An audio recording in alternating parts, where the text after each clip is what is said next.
இன்றைக்கி முட்டையை யூஸ் பண்ணி ரொம்பவே டிஃப்ரெண்ட்டான ஒரு ரெசிபி பார்க்க போகிறோம். அதுக்கு நான் ஒரு 3 முட்டை எடுத்திருக்கேன். முட்டையை ஒரு பவுலில் உடச்சி விட்டுட்டு முட்டைக்கு வேணுங்கிற அளவு உப்பு, மிளகாத்தூள், கொஞ்சமாக கரம் மசாலா சேர்த்து நல்லா ஈவனாக பீட் பண்ணிக்கோங்க. இப்போ தோசை தவாவில் நம்ம செஞ்சுருக்கிற முட்டையை ஆம்லேட் மாதிரி 2 பக்கமும் எண்ணெய் விட்டு சுட்டு எடுத்துக்கோங்க. இப்போ ரெடி பண்ணியிருக்கிற ஆம்லேட்டை பீஸா கட்டர் இல்லைனா கத்தி வச்சு இந்த மாதிரி நீளமாக கட் பண்ணி எடுத்துக்கோங்க. நான் எல்லா ஆம்லேட்டும் இந்த மாதிரி கட் பண்ணி எடுத்து வச்சுக்கிட்டேன்.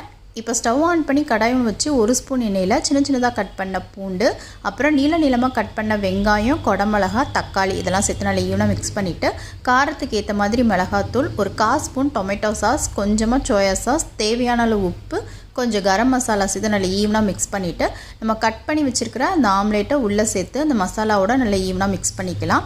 ஃபைனலாக கொஞ்சம் சீஸை துருவி சர்வ் பண்ணோம் அப்படின்னா சூப்பராக இருக்கும். இதை காலையில் பிரேக்ஃபாஸ்ட்டாவோ இல்லை ஈவினிங் ஸ்நாக்ஸாவோ கொடுக்கலாம். இது ஒரு டிஃப்ரெண்ட் டைப் ஆஃப் எக் நூடுல்ஸ்னு சொல்லலாம். பாய்.